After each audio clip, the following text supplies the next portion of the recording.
یہ پانی آپ نے بنایا؟ یہ پانی جل بورڈ نے بنایا؟ کس نے بنایا؟ جب پانی پیو، جس نے پانی بنایا ہے اس کا نام لے کر پانی پیو۔ کون سا ایسا عمل ہے ہماری اور آپ کی زندگی کا؟ صبح، شام، رات، دن، 24 گھنٹے کی معمولاتی زندگی پہ نگاہ دوڑائیے اور یہ دیکھیے کون سا ایسا ہمارا اور آپ کا عمل ہے جس کے لیے میرے مصطفیٰ علیہ السلام نے کوئی نہ کوئی دعا تلقین نہ کی ہو، تاکہ اللہ کے یہ بندے اپنی زندگی کے کسی لمحے میں اپنے اللہ کو بھول نہ جائیں، فراموش نہ کر بیٹھے۔ دعائیں تلقین کر دیں، کھانے سے پہلے یہ پڑھو، کھانے کے بعد یہ پڑھو، پانی پینے سے پہلے یہ پڑھو، پانی کے بعد، پانی پینے کے بعد یہ پڑھو، کپڑے پہنے تو یہ پڑھیں، آئینہ دیکھو تو یہ پڑھو، ٹوائلٹ جائیں تو جانے سے پہلے یہ پڑھو، باہر نکلیں تو نکلنے کے بعد یہ پڑھیں، سونے سے پہلے یہ پڑھو، سونے کے بعد یہ پڑھو۔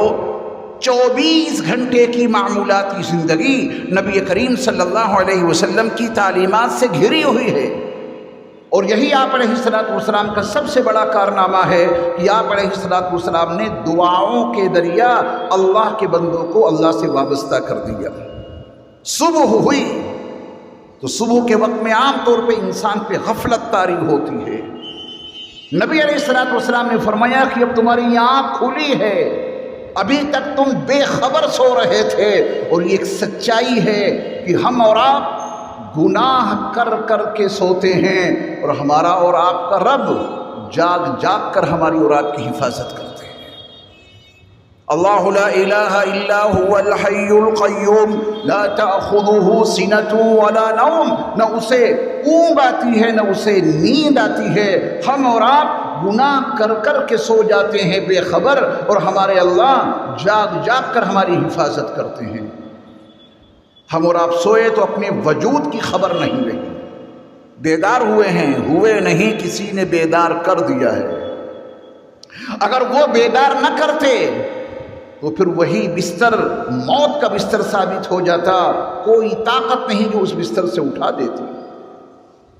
ہم اور آپ سوئے، اور جب آنکھ کھلی تو دنیا جاگتی ہے سونے کے بعد، ہر جانور جاگتا ہے سونے کے بعد، مگر میرے مصطفیٰ علیہ السلام کی تعلیم یہ ہے کہ جب تم صبح بیدار ہو اور تمہاری آنکھ کھلے تو سب سے پہلے اسی اللہ کی تعریف میں لگ جانا جس نے تم کو مارنے کے بعد دوبارہ زندہ کر دیا۔ الحمدللہ الذی احیانا بعدما اماتنا والیہ النشور۔ آنکھ کھلی ہے تو اللہ کے ذکر کے ساتھ، اور جب سوئے تھے تو اللہ کا نام لے کر۔ یہ اسلام کی سب سے بڑی خوبی ہے۔ دنیا میں بہت سارے مذاہب ہیں، ہمیں ان پہ تنقید کرنے کی کوئی ضرورت نہیں، لیکن جب آپ تقابل ادیان کو عنوان بنا کر اس کا مطالعہ کریں گے تو یہ حقیقت آپ کے ہاتھ ضرور لگ جائے گی کہ پوری دنیا میں کوئی ایسا مذہب نہیں ہے جس نے 24 گھنٹے کی معمولاتی زندگی کے لیے اتنے اذکار دیے ہوں، اتنی دعائیں دی ہوں کہ یہاں یہ پڑھو، یہاں یہ پڑھو۔ صبح ہوئی، رسول اکرم صلی اللہ علیہ وسلم کی تعلیم ہے کہ جس نے صبح 3 مرتبہ یہ پڑھ لیا، بسم اللہ الذی لا یضر مع اسمہ شیء فی الارض ولا فی السماء وہو السمیع العلیم، تو شام تک نہ اس پہ کوئی زہر اثر کر سکتا ہے نہ کوئی سحر اثر کر سکتا ہے۔ پڑھیے، صبح نبی کی تعلیم ہے۔ شام کو جس نے یہ دعا پڑھ لی، بسم اللہ الذی لا یضر مع اسمہ شیء فی الارض ولا فی السماء وہو السمیع العلیم، تو صبح کے برپا ہونے تک نہ اس پہ کوئی زہر اثر کر سکتا ہے نہ کوئی سحر اثر کر سکتا ہے۔ نبی کی تعلیمات پہ اگر یقین ہے تو نبی کی ان تعلیمات کو اپنی زندگیوں میں شامل کیجیے۔ نبی علیہ السلام کا فرمان عالی شان ہے کہ جس نے صبح اعوذ باللہ السمیع العلیم من الشیطان الرجیم پڑھ کر سورۃ الحشر کی آخری 3 آیتیں پڑھ لیں، هو اللہ الذی لا الہ الا هو عالم الغیب والشہادہ هو الرحمن الرحیم، هو اللہ الذی لا الہ الا هو الملک القدوس السلام المؤمن المہیمن العزیز الجبار المتکبر سبحان اللہ عما یشرکون هو اللہ الخالق البارئ المصور له الاسماء الحسنى يسبح له ما في السماوات والارض وهو العزیز الحکیم۔ جس نے یہ پڑھ لیا صبح تو میرے مصطفیٰ علیہ السلام کی خوشخبری ہے کہ شام تک 70,000 فرشتے آپ کی حفاظت میں آپ کا رب لگا دے گا، اور وہ 70,000 فرشتے شام تک آپ کی حفاظت کرتے رہیں گے۔ اور اگر آپ نے یہی عمل رات کو کیا مغرب کے بعد یا عشاء کے بعد، تو اللہ تعالیٰ صبح تک 70,000 فرشتے آپ کی حفاظت میں لگا دیں گے۔ نبی علیہ السلام کی تعلیم کردہ دعائیں، وہ صبح کی ہوں، شام کی ہوں، اور اوقات میں آپ علیہ السلام کی تعلیم کردہ دعائیں، ان سب کو یاد کرو۔ بہت کچھ یاد ہے، دماغ آپ کا کمزور تھوڑی نہ ہے، آپ کو بھول کی بیماری نہیں ہے۔ ایسا نہیں کہ آپ کچھ یاد کرنا چاہیں اور یاد نہ ہو، سچائی یہ ہے کہ آپ یاد کرنا ہی نہیں چاہتے۔ کرکٹ ٹیمیں ہوتی ہیں الگ الگ ملکوں کی، آپ کو سب معلوم ہوتا ہے کہ اس کا کپتان کون ہے، اور اس میں کتنے لوگ ہیں، اور ان کا نام کیا ہے، اور کہاں کے رہنے والے ہیں، اور کتنے انہوں نے میچ کھیلے ہیں، اور کتنے رن بنائے، سب آپ کو معلوم۔ یاد وہی ہوتا ہے جس سے دلچسپی ہو، اور جس سے دلچسپی ہی نہیں، وہ کیوں چیز یاد ہو جائے گی ہمیں اور آپ کو؟ آج تہیہ کر لیجئے اور ارادہ کر لیجئے کہ ہم نبی علیہ السلام کی تلقین کردہ دعاؤں کو اپنی زندگی میں عملی طور پہ انشاءاللہ برپا کریں گے، اور اس کا سب سے بڑا فائدہ یہ ہوگا کہ آپ اپنے اللہ کو پھر بھولیں گے نہیں۔ ہر گناہ اللہ کو بھولنے ہی کا تو نتیجہ ہے۔ آپ کسی مقام پر جائیں اور وہاں ایک چھوٹا سا اسٹیکر لگا ہوا ہے، اور اس پہ یہ لکھا ہوا ہے آپ CCTV کیمرے کی نگرانی میں ہیں، پھر آپ کتنا سدھر جاتے ہیں۔ چھوٹا سا اسٹیکر دیکھ کر، کیمرہ لگا ہے کہیں، وہ کیمرہ آپ کو نہیں دکھائی دے رہا، وہ چھوٹا سا اسٹیکر دکھائی دیا، آپ CCTV کیمرے کی نگرانی میں ہیں، اچھی بات ہے انہوں نے لکھ دیا تاکہ کوئی دھوکہ نہ کھائے کہ ہمیں تو پتہ ہی نہیں تھا، ہم نے یہ برا کام کر لیا، یہ چوری کر لی ان کے یہاں آ کر کے، ہم CCTV کیمرے کی زد میں ہیں، اعلان لگا دیا اور اسٹیکر لگا دیا، بڑی اچھی بات ہے۔ یہ چھوٹے چھوٹے CCTV کیمرے ہیں، ہم اور آپ اس اللہ کی نظر میں ہیں کہ کائنات کا کوئی ذرہ ان کی نگاہ سے باہر نہیں ہے، اور یہ اعلان قرآن میں جا بجا موجود ہے۔ قرآن نے وعدے کیا کہ تم اللہ کی نگاہ سے اور اللہ کی نظر سے کہیں باہر نہیں جا سکتے۔ اَيَحْسَبُ أَن لَّمْ يَرَهُ أَحَدٌ، کیا یہ انسان گمان کیے بیٹھا ہے اسے کوئی نہیں دیکھ رہا؟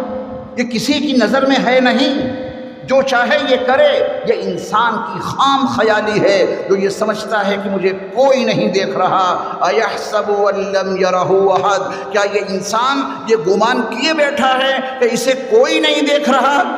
أَلَمْ نَجْعَل لَّهُ عَيْنَيْنِ، کیا ہم نے انسان کے لیے دو آنکھیں نہیں بنائیں؟ اسی سے سمجھ لو کہ جس نے ہر انسان کو یہ دو آنکھیں دیکھنے کے لیے دی ہیں، اس کے پاس دیکھنے کا ذخیرہ کتنا ہوگا، کوئی اس کی نظر سے باہر نہیں۔ یہ مضمون قرآن میں جا بجا موجود ہے کہ تم سب ہی نہیں، کائنات کا کوئی ذرہ اس کی نظر سے باہر نہیں ہے۔ اور جب یہ یقین پیدا ہو جائے گا ہم اللہ کی نظر میں ہیں، ہم اللہ کی نگرانی میں ہیں، ہر ما وقت ہمارے اللہ ہمیں دیکھ رہے ہیں، اسی کو ہمارے ہاں سلسلہ عالیہ نقشبندیہ میں وقوف قلبی کہا جاتا ہے۔ اور جب اس مقام پر پہنچ جائیں گے، نبی علیہ السلام کی عطا کردہ دعاؤں کو پڑھ پڑھ کر، کیونکہ جس مقام پر آپ دعا پڑھیں گے وہیں آپ کو اللہ یاد آئیں گے، وہیں پہ آپ کو نبی علیہ السلام کی تعلیمات کے نتیجے میں اللہ کی صفات کا علم ہوگا، اور جب جب ان کا نام لیں گے تب تب وہ یاد آئیں گے، اور ان کی یاد آتے ہی یہ یقین بن جائے گا کہ ہم ان کی نگرانی میں ہیں۔ اللہ ہم سب کو عمل کی توفیق عطا فرمائے۔